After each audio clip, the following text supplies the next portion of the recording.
دو کام کرو کثرت سے، موت کو یاد رکھو، یہاں رہنا نہیں ہے، جانا ہے۔ یہ ہمارا گھر نہیں ہے، یہ ہماری منزل نہیں ہے، ہمارا اصل گھر جو حضور نے فرمایا انما الدنیا خلقت لکم وانتم خلقتم للآخرہ، یہ دنیا تمہارے لیے بنائی گئی، تم آخرت کے لیے بنائے گئے ہو۔ اسی لیے حضور نے فرمایا کن فی الدنیا کانک غریب وعابر السبیل، دنیا میں ایسے رہو جیسے راہ چلتے مسافر ہو یا اجنبی ہو۔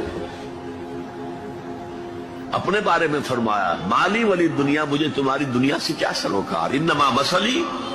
کراکب استظل تحت شجرۃ ثم راح فترکها، میری مثال اس مسافر کی سی ہے جو ذرا سستانے کے لیے کسی درخت کے سائے میں بیٹھتا ہے تھوڑی دیر، وہ اس کا گھر تو نہیں ہے، اس کی منزل نہیں ہے، پھر وہ اس کو چھوڑتا ہے، اپنا راستہ لیتا ہے۔